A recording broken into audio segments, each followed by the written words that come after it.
Do you understand why your first step is delayed? And why top athletes can move so quickly?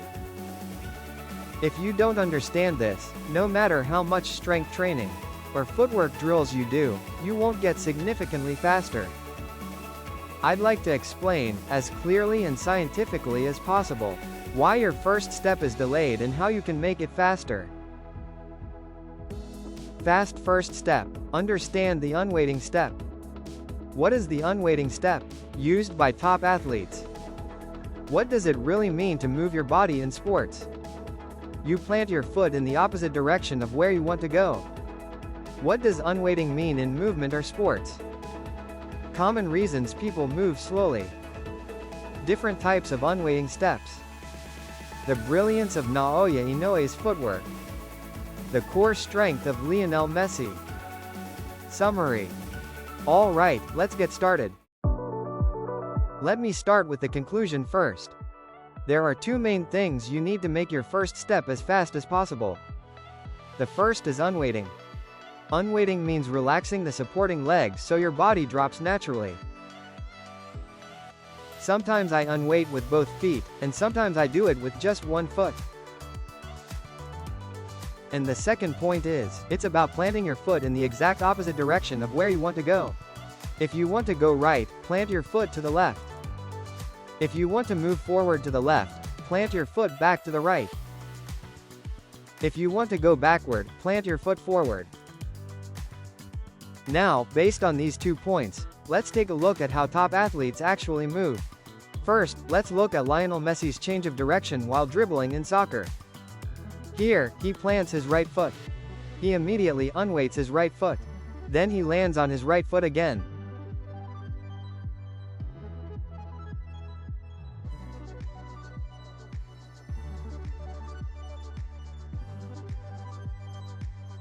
In this moment, he's not pushing off the ground. Can you see that he's unweighting by relaxing the force in his right foot? And since he wants to go left, he plants his right foot wide to the right.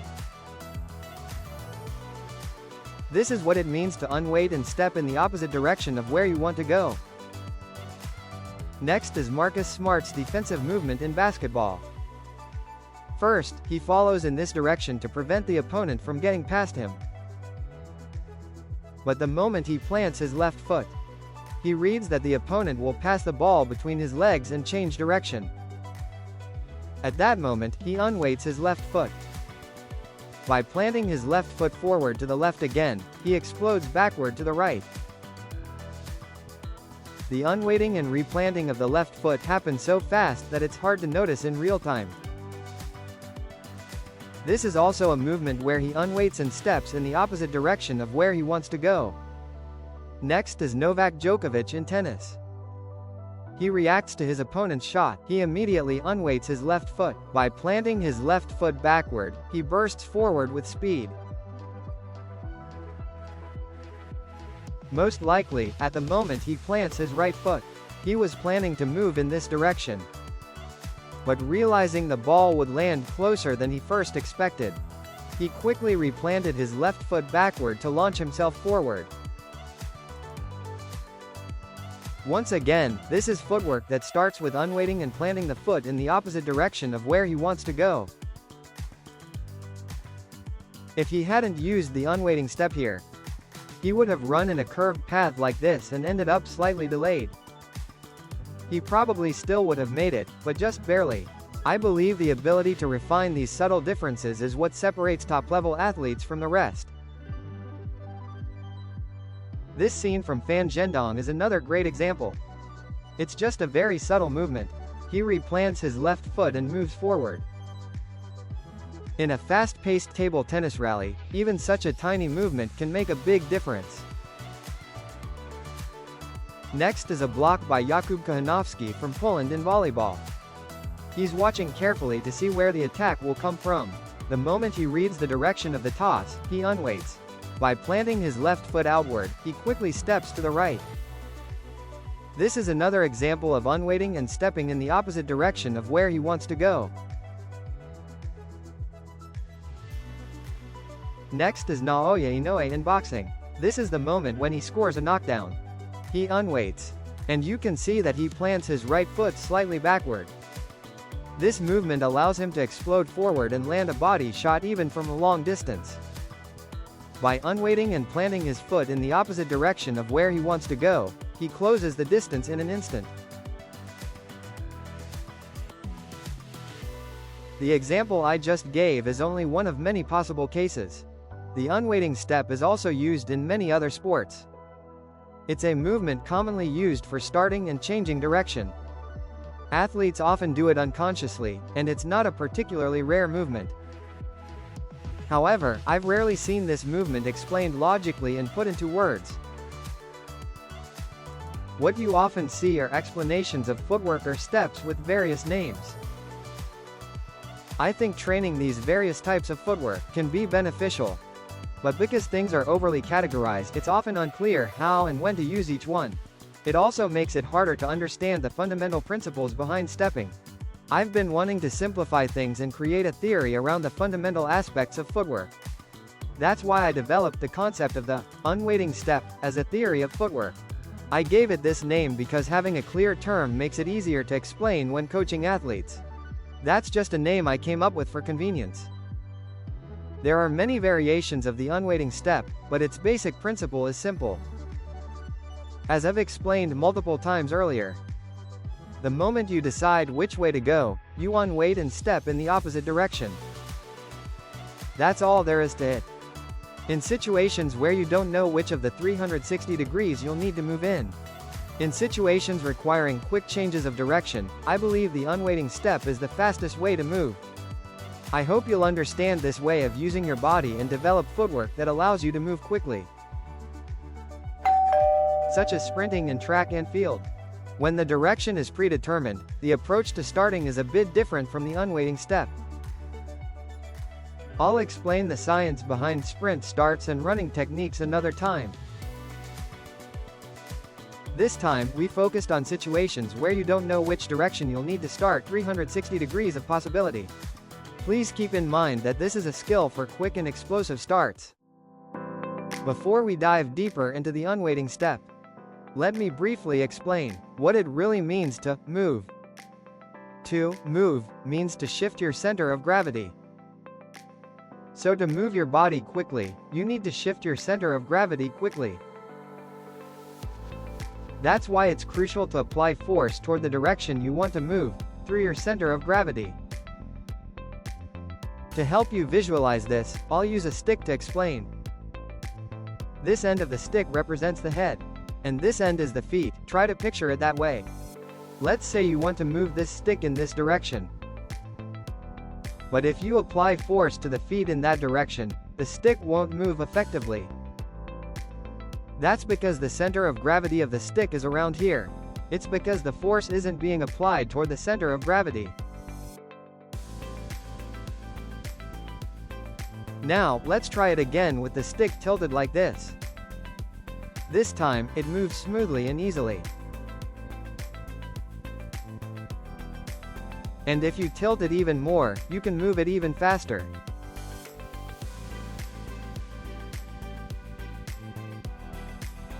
So, to apply force through the feet and move the center of gravity, you need to tilt the angle between your center of gravity and your supporting foot. The more you tilt that angle, the faster you can accelerate forward.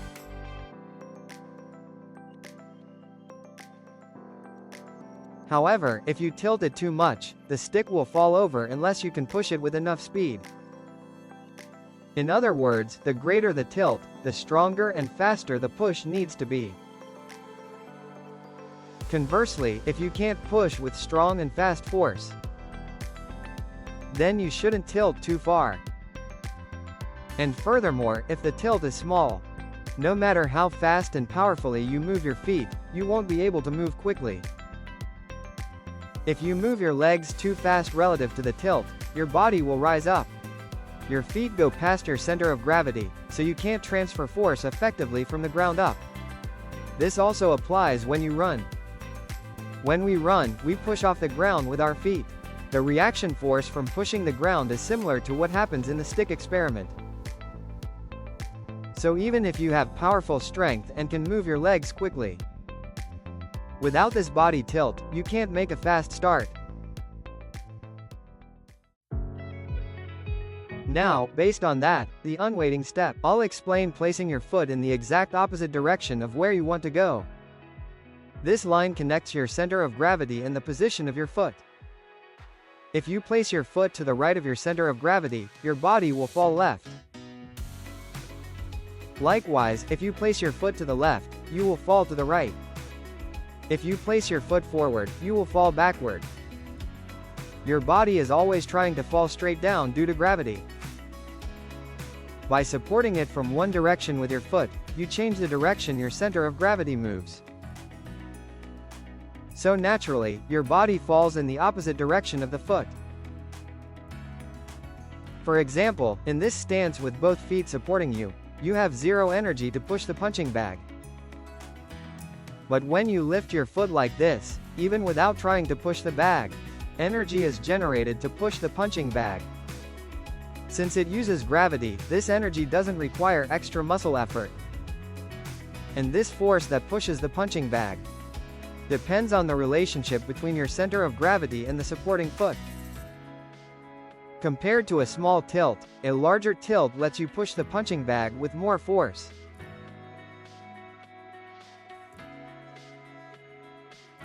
In other words, to move quickly, land opposite to the direction you want to go.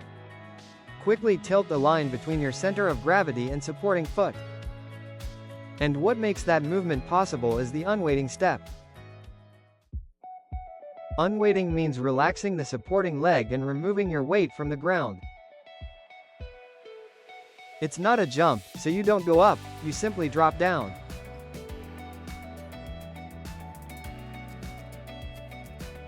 I didn't learn unweighting from modern sports science. It's a movement I learned from Japanese samurai arts like Kabuto and Batsuju.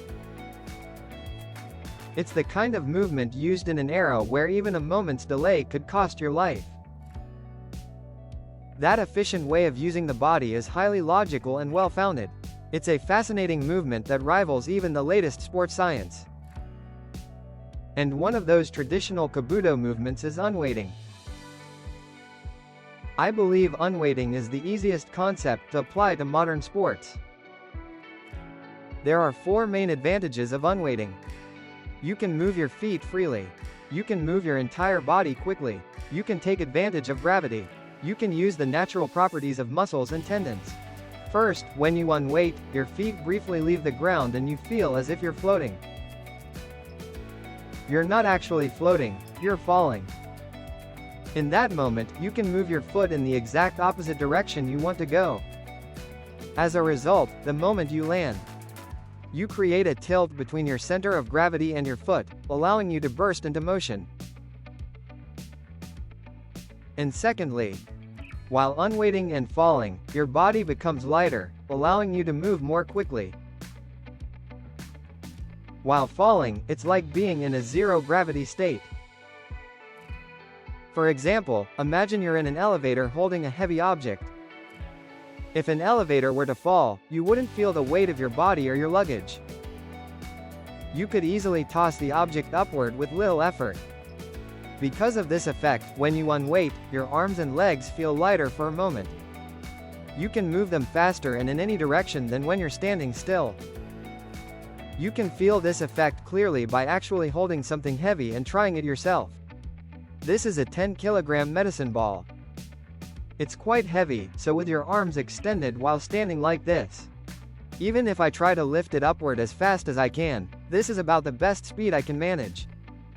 Now, I'll try lifting it while unweighting and letting my body fall. I was able to lift it much faster than before. If you match the timing with unweighting, you can lift it with very little effort. If you have dumbbells or a medicine ball at home, I encourage you to try it yourself and feel the difference. And the third advantage is using the acceleration from falling. When you unweight, your body falls due to gravity. You move by using that kinetic energy. Let's think about this, using the example of moving a ball. I'll start the ball from here and send it toward this goal. A is a flat path. B is a sloped path. C is a curved path. First, to send the ball to the goal on path A, you need to apply force to push it. On the other hand, with B and C, the ball can reach the goal without being pushed. And the ball on path C uses gravity efficiently to fall at the start, gains speed rapidly and reaches the goal faster than B. With that in mind, let's focus on how the center of gravity moves when shifting the body. When moving from a low stance, you shift your center of gravity using leg strength. That's like the situation on path A. But with the unweighting step, the center of gravity moves like this. By using gravity and supporting the falling center of gravity with your foot like a prop, you can see that it moves efficiently, just like the ball in experiment C. There's a huge difference in efficiency between moving with muscle power and using gravity. And the fourth advantage is being able to use the properties of muscles and tendons. Muscles generate more force through eccentric contraction than through concentric contraction. They produce more force when resisting external forces. I call this hold strength. Hold strength is easy to understand if you test it using grip strength. Grip strength comes from the forearm muscles contracting and shortening. They pull on the tendons connected to the fingers, causing a gripping motion. This means you're applying force while shortening the muscle. This is called concentric contraction. On the other hand, even with the same gripping force, if you hold your hand in this shape, applying force to resist external pressure, that is hold strength. Now, let's try an experiment, using this boy's grip strength. First, his grip strength using concentric contraction was 29.6 kg. Next, let's measure his hold strength. He keeps his hand in this bent position and holds it steady like this. By pulling on the grip meter with body weight, he applies force to resist the external load. As a result, he was able to produce a strong force of 48.9 kg. Of course, friction plays a role, so this isn't a precise measurement. The force to contract the fingers from this position into a full grip, and the force to hold them in place without extending uses basically the same muscles. However, there's still a significant difference in force. Moreover, as you can see from the grip strength test, concentric contraction generates force gradually with a slow squeezing motion, while hold strength can produce strong force instantly. What's more, from the person's own perspective, with concentric contraction, it feels like you're pushing hard with all your might, or ya.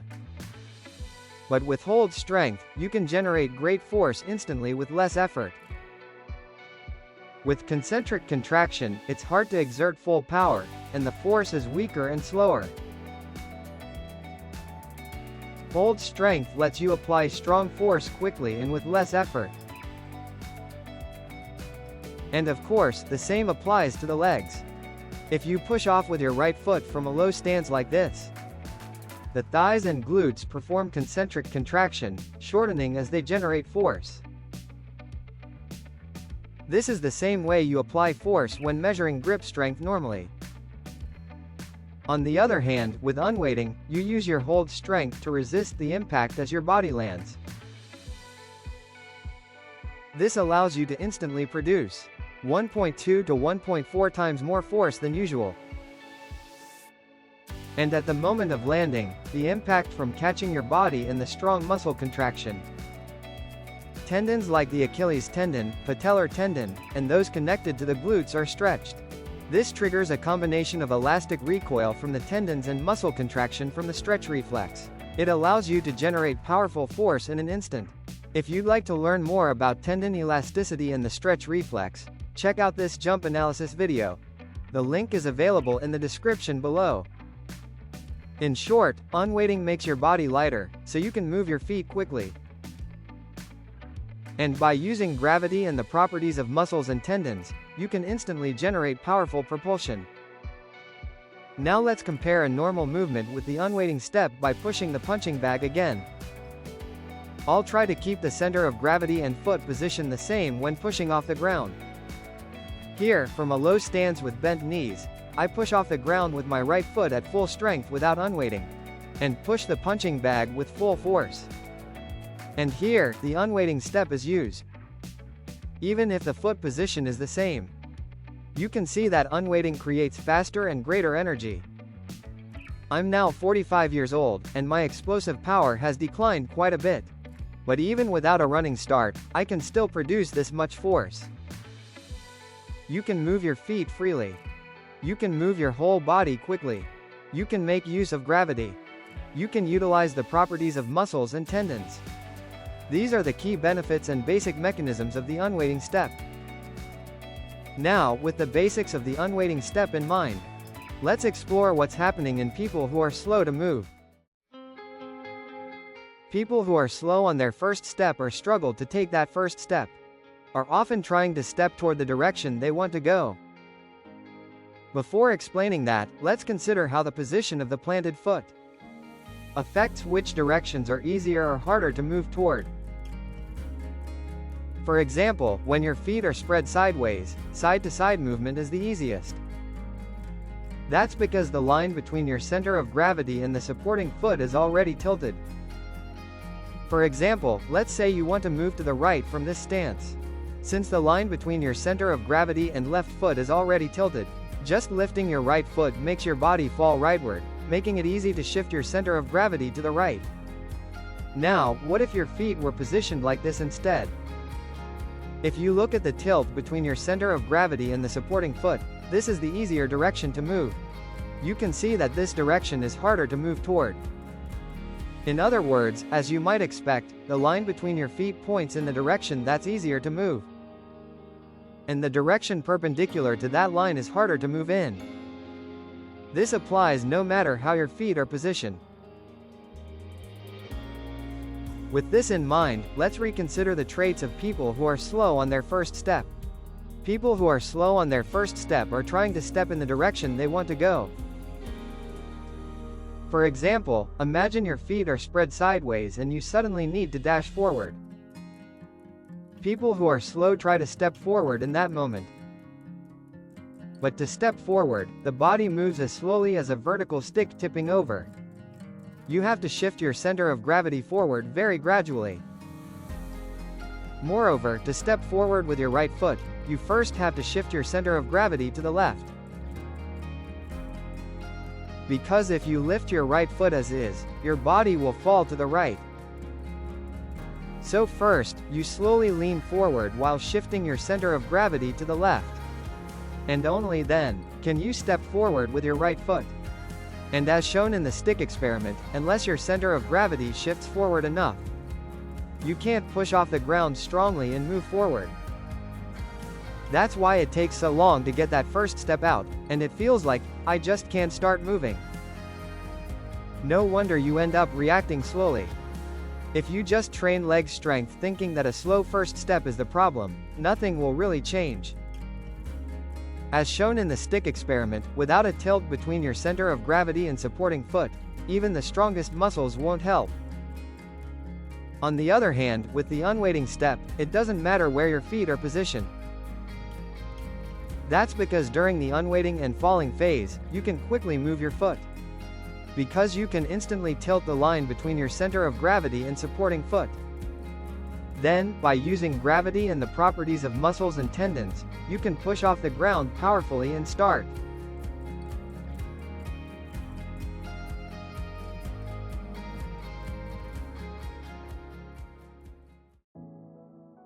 The unweighting step, even when you're in a ready position like this, or even when you're just standing upright like this, you can still perform it even if you're on one leg and off balance. By unweighting, you can instantly change your foot position. So from any posture, you can quickly move in any direction. Also, this unweighting step can be used in the same way even while walking or running. However, the difficulty changes slightly depending on the timing. This footage shows a training session for the unweighting step. The ball is hit randomly in various directions. and the player reacts quickly to go after the ball. In both of these clips, I'm stepping to the left. The difficulty of the step changes depending on which foot was on the ground. At the moment I recognized the ball's direction. In this case, I read the ball's direction while my weight was on the left foot and performed unweighting. So all I had to do was step out with my right foot. It's easy. But in this case, I recognized the ball's direction just as my right foot touched the ground. In this case, unweighting the right foot and then planting it again allows for quick movement. This scene I explained earlier uses a similar kind of step.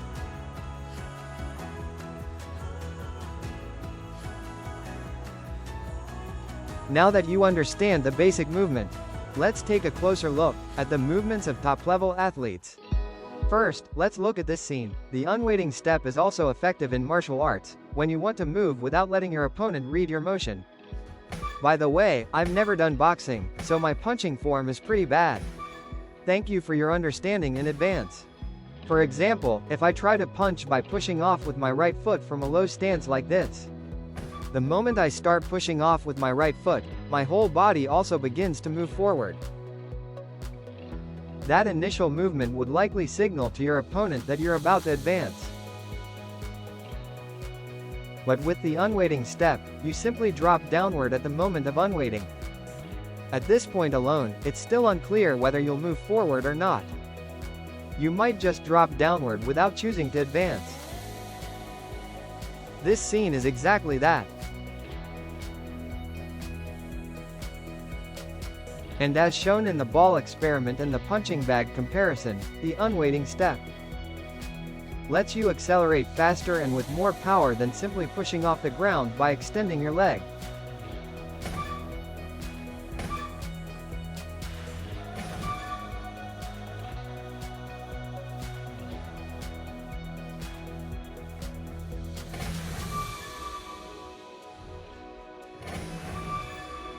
Also, spreading your legs wide, right as you land from the unweighting has a purpose too. This is especially effective in situations where you need to complete the movement in just one step. When you extend your left foot outward and lean your upper body in the direction of movement, the reaction force allows your right foot to push off the ground with greater force. The law of action and reaction is easy to understand with a motion like this. Try this yourself and see how it feels. When you quickly move both hands forward, your torso moves backward. And when you move them quickly backward, your torso shifts forward. The hand movement is the action, and the torso movement is the reaction. If we apply this to the unweighting step we discussed earlier, by moving the left foot this way and leaning the upper body that way, a reactive force occurs around the pelvis, pushing it in this direction. Furthermore, if you focus on the movement of both feet, by spreading both feet apart, a reaction force drives the pelvis downward. When these reaction forces combine, the resulting force is directed this way. And at that moment, your right foot is in contact with the ground.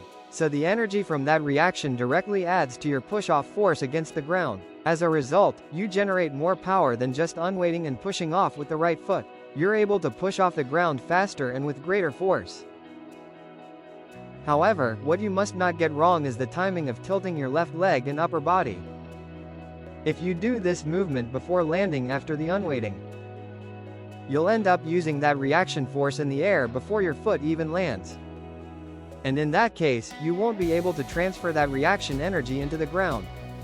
By directing your left foot and upper body toward the movement direction right as you land from unweighting, you can efficiently transfer the reaction force into the ground and accelerate more explosively.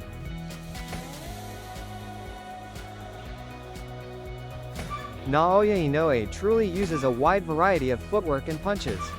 And this body shot from unweighting is just one of them. Even just this single movement shows a sense of refined power. Next, let's talk about the importance of the core in the unweighting step. You might be wondering how strengthening your core improves your footwork. Can you explain that in concrete terms? Saying things like, you'll have better balance, or, a more stable axis, isn't really a concrete explanation. If you don't understand the direct effects more clearly, you won't be able to create effective training routines. Conversely, if you understand the connection between the core and footwork in concrete terms, you'll have a clear idea of why you're training your core and how it should be trained. And you'll be able to train much more effectively. Now, let's explore the importance of the core by looking at Lionel Messi's movements. If you focus on his posture, you can clearly see how strong Messi's core is. After unweighting, he leans his upper body diagonally forward to the right as a feint. Then, the moment he lands, he switches direction to the left. The posture during the direction change is not like this, but like this, and that posture is a key factor in enabling a quick direction change. You'll understand this too, if you actually try it yourself. Try supporting yourself with only your left hand on a wall, and shift your posture like this. Pause the video if you need to, but make sure to try this movement yourself. Even if your feet are in the same position, changing your hip position like this, you'll feel a big difference in how much force you can apply against the wall. This difference comes from the change in the angle between your center of gravity and supporting foot. When your body is straight like this, your center of gravity is around here. When you lower your hips like this, your center of gravity shifts to around here. Even a slight change in the angle between your center of gravity and supporting foot can greatly affect the force you apply to the wall. That said, making a cut from this posture is not as easy. Messi changes direction instantly from this posture. But when most players try this, it doesn't work the same. Now, take a moment to focus on this player. He sees Messi driving the ball this way, and tries to cut back in this direction. But compared to Messi's earlier cut, his upper body bends awkwardly. You can also see that it takes him longer to complete the cut.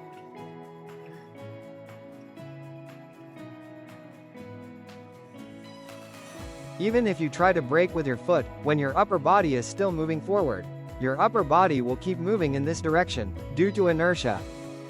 Since the upper torso carries heavy arms and the head, even when you break with your legs, your upper body will feel a strong load, as if it's bending sharply. Without significant muscle strength, your body bends awkwardly, making it impossible to change direction quickly. This is from the video I posted last time. It's similar to how softer resistance bands make your jump take longer. If your core muscles are weak and your tendons are soft and fragile, your body will bend too much, and it will take longer to reverse direction. On the other hand, if your core muscles are strong and your tendons are stiff and powerful, your body won't bend too much, and you'll be able to contract quickly and change direction fast. For athletes in sports like soccer, tennis, or basketball, where quick direction changes are especially important, I have them do this kind of core training. This is a core training exercise where you drop your lifted hips and quickly switch directions. Dropping your hips from above applies force that bends your body this way due to inertia and gravity. By quickly reversing the movement, you can train the muscles and tendons on this side of your core. Can you see how this load is similar to the force that bends your body when you cut from right to left? By doing core training that closely resembles real movement like this, you can build the strength to resist collapsing and quickly switch directions. Now you should have a clearer idea of how core training improves footwork. If you understand the mechanism of the unweighting step, you'll also know what kind of core training is truly effective. Moving your body means moving your center of mass. And to move efficiently, you need to tilt the line between your center of mass and your support foot. To put it simply, the unweighting step means you unweight your body from the ground the moment you decide which way to go. Then you land your foot in the opposite direction from where you want to go. There are 4 main advantages of the unweighting step. You can move your feet freely. You can move your whole body quickly. You can take advantage of gravity. You can use the properties of muscles and tendons. That's what it means. And finally, I explained that strong core muscles are also essential for quick direction changes using the unweighting step. Next time, we'll look at how the unweighting step differs from the commonly confused split step. I'll also introduce some recommended training methods. If you carefully watch this video and the next one, I think you'll gain a solid understanding of the unweighting step. So, Be sure to subscribe to the channel and stay tuned for the next video. Violet as a color gray. We were running through the fields, you had flowers in